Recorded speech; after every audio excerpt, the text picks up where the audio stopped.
This is ARC Sports.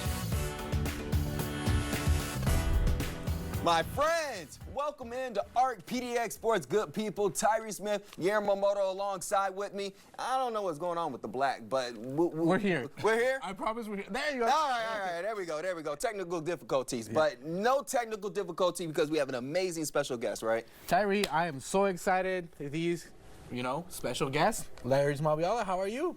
I'm good, man. Thank you for having me. Welcome in. Former Timber, former professional player. Also played for PSG, by the way. Just to let you know. I know that. I did my research, okay? I did my research. Quick question. Champions League, we're going into knockout rounds. Who are you going, PSG or Real Madrid? The heart, PSG. PSG. I gotta go with PSG, man. All right, fair enough. Okay, so you're joining us here today because your book is coming out. You wrote a book. What's this book about? It's called Soccer Dreams to Reality. But what's this book about? This book is about, trying to help American parents, especially, because I feel like they don't really know how to approach the sport. It's a pretty new sport here in this country, and it's basically giving them insights and tips and tricks to help their kids to go to the next level. There was a lot of that in that book, and I was appreciative that because as an American, my parents, they didn't kind of get those tips growing up with that because all I was known was American type of football. So if you could give like one tip right now, what was something that was really big when you were writing this book that you wanted parents to at least take away, like one thing? Because you have a lot of information in that book. So I'm curious, if you could give one tip, what would that be? I feel like the first tip I would give is for parents to educate themselves. Because the career starts at home. It doesn't start on the field.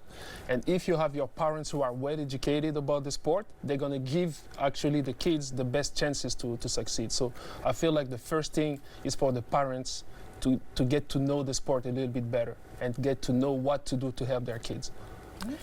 Just a little insight on this book, just reading it. You were talking about a little bit about your experiences, especially growing up with your dad and how much he loved the game, how much he loved coaching you.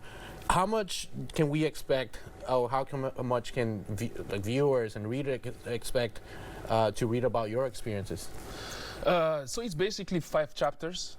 And all these 5 chapters are, in all these 5 chapters, there's a story about me.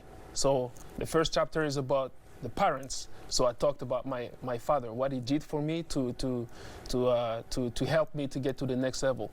The second one is about actually the coaches. So how my father really made these researches to find the best coaches and the best club for me to be in the best situation to succeed. The third one is about the player, what he did to me, how he forced me to train in order to get better on a daily basis. And so the fourth and 5 is about the mental and the pay to play in America. And all these things are based on my personal experience. So 5 chapters, 5 stories, and that's it. Love it. I'm curious about this. Was this book in your mind when you were playing for the Timbers? Like, did you kind of have this in your mind when you were getting to the end of your career? Like, all right, I know I'm going to retire eventually soon. What's my next step? Was it always a book? But I'm curious because athletes don't always turn from being on the field going right to the novels and writing things like that. So I'm curious on your thought process. I think a lot. And there's my friend over there. He's the same way as I am. We express this in a different way. I love writing. So throughout my whole career, I've always been taking notes. I wish I had more time to make some journalism so that I could have some more notes. But towards the last 2 years, I feel like I knew I was about to write. And I regrouped everything that I've been writing for the last probably 6-7 years. And this is how Soccer Dreams to Reality was born. And there's more coming up after that. I know you're talking about how this is a message to parents and to guide the next generation of soccer players. Where I'm curious onto why you're taking this initiative. Like, is this like a purpose that you set in mind, or what's the thought process behind writing this book? It's because soccer gave me everything.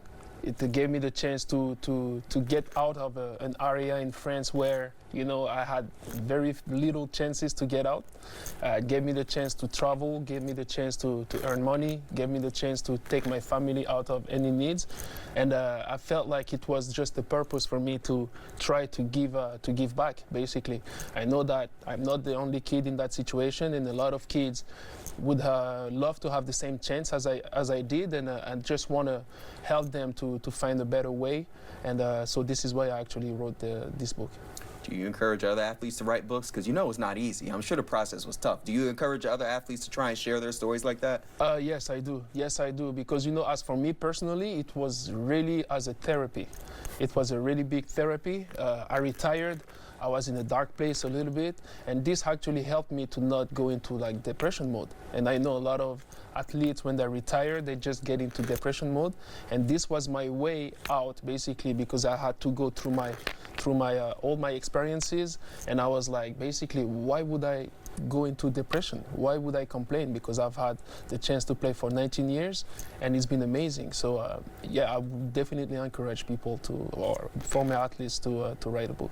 Thank you for sharing that. Well, I'm telling you, people still want to hear more from you. So he ain't going anywhere. Larry's just sticking around. More conversation about his book and a look at the Timbers season opener after the break.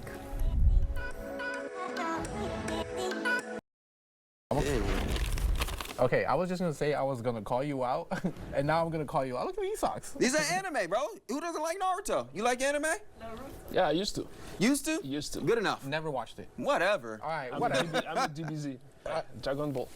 You know, Now that's my boy. Yeah. I was more of a Yu-Gi-Oh. That's my thing. Okay, Yu-Gi-Oh's a good one. Yeah, He yeah. definitely does. I don't think he knows about that. Anyways, obviously we're back. We're joined by a former soccer player, retired player, Larrys Mabiala. Larrys, how you enjoying Portland so far after, you know, being involved in soccer in the city? I'm enjoying it. For me, it's the same. You know, I'm pretty busy at home, 3 kids, a wife, and you know, I don't have time to do much, but I'm still enjoying it. Yep.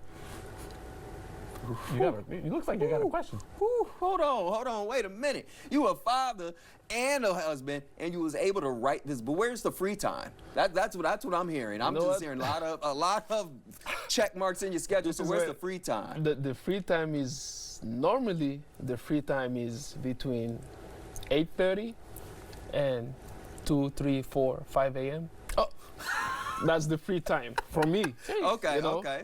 And then I was, you know, when the kids were at school, I was writing. I had a lot to say. I had a lot to take out of my body. Got me into some trouble because, but yeah, I spent a lot of time writing. So basically all day. Sometimes I was just not sleeping. You don't like sleep, my bro? I love sleep, but you know, I also when I do something, I just want to go to the end. Like I have to finish it. That's I don't know if it's a quality or a flow or whatever it is, but I have to finish my things. It's part of your work ethic. Yeah, I feel like yeah. Talking about finishing, you finished your book. The book release is coming up. Tell us more about this book release, and you also have a book party coming up, release party. So if you just want to talk about that real quick, and when can we expect? So yeah, the book release party first is gonna happen at my boy's coffee shop, the L'Atelier Yafé, on the Friday 28th, 8 p.m. to 10:30, and the idea actually came from him. I didn't really want to do it, and he was like, "Oh, you crazy? Like you just wrote a book. Obviously, you have to do that." I was like, "Yeah, fair enough. So we're gonna do it." So at his spot. So this is how it actually took place. And at first, for the book, I wanted to release it on the February 26th, which is my son's birthday. And for some reasons, I was like, you know what? I'm gonna start on March 1st. So like 2 days after. So that was the reason why it happened. Nice. You know what? I'm curious on this thought. When you had this book and you had this idea, were you nervous to kind of put pen to paper and actually share your words, things that you've kind of written in private, things that you've kind of collected over the years? How much courage and effort did it take for you to want to put yourself out there like this? It took me a lot. I won't lie, it took me a lot at first because I never wrote like that. You know, I wrote for myself. And then when the idea of, just the thought of putting it out there for people to read, that was the scary part at first. But then I was like, I played for 19 years, so I'm pretty sure that people still want to hear from my experience. I'm not necessarily big into sharing my personal moments and everything, so that would be something very exclusive. And so that's why I was like, okay, it was scary, but at the end, I just decided to go to the end of the process. And the process is finished. It's not exclusive. The book is coming out March 1st. Yeah, by the way, Oh, I brought you something. oh, we got it. So this one's for Hold you. on now. Awesome. Cool. And We that get the one for camera. you. Ooh. Now, hey, first of all, God bless. Thank you, sir. Thank Of you, sir. course, This man. is amazing. I appreciate you I so actually much. got them today, just today. Oh, Oh, you wow. did? Yeah, I did. I can just smell the today. printer. You I can smell. I'm just kidding. I just play with you. All right, Soccer Dreams to Reality is coming out March 1st. You're gonna look at that camera, tell people where they can find it, how much, and why they should buy it. So you can find these Soccer Dreams to Reality on my website. The landing page is about to come out on March 1st, actually, and for $19.99. And why you should take it? Because it's full of experiences and insights from a former professional soccer who played it for 19 years. So it's a lot of insights, and this is just the beginning. I'm telling you right now, there are two things. The first thing is that the YouTube channel is coming. YouTube channel is coming. Hey, hey, little YouTube secret. channel That's is a little coming. secret. So there are going to be more things, it's going to be more in depth with the informations that you can find in this book. And secondly, for me the most important part is that people just going to enjoy what I put into this book. I tell you what, we're gonna do a specific story on this Oh, next for sure. week, and then we're gonna have it on our website as well. Yes, so we if will. people want to check it out, they know where to find it on K2.com. Yes, we'll sir. have it on our website. Yes, we will. Yes, we will. Larrys Mabiala, brother. Thank you, brother. Appreciate you for so much Appreciate you. joining Ah, us. man, Yes, sir. thank you. Yes, sir. Appreciate